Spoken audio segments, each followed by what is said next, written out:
In far southwest Virginia, the tiny town of Pennington Gap benefited from a Virginia Tech community development study, and this led to a team of students and researchers providing an even more intensive intervention. Former Blacksburg Mayor Ron Rordam coordinates the Rural Resilience Initiative for Outreach and International Affairs. It has made such a difference to have the university, have university representatives there, helping them decide on their fate, what they need, giving them guidance to understand what's reasonable, what can happen, and then to put together a list of priorities that will help them tackle those particular issues. Save Our Towns to Virginia Tech is not just saving the towns in Virginia, it's saving the towns nationally and saving towns globally. And our very premise is that we work hand in glove. Our academic researchers and our students, undergraduate and graduate, work with towns around the world to remedy the ills of whatever may be inflicted upon their local towns or society. It is about bringing what's best about Virginia Tech around the world to bear to solve the problems of global society.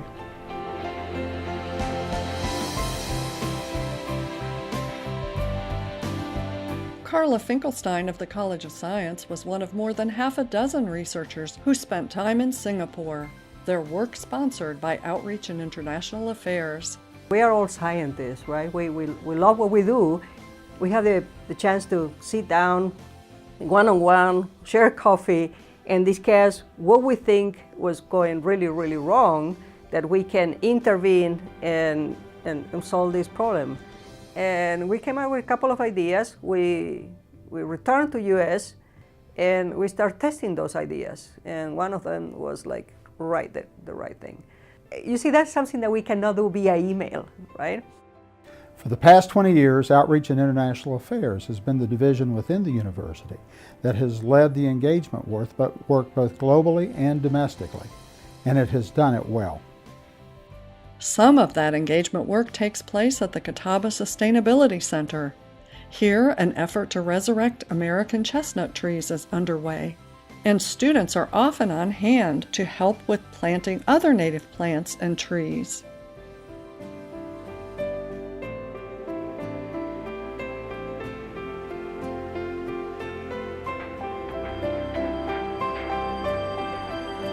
The Women in Gender and Development Conference in Blacksburg tackled issues of land ownership, discrimination, and women's empowerment. The conference was the first of its type, aimed at students and early career professionals.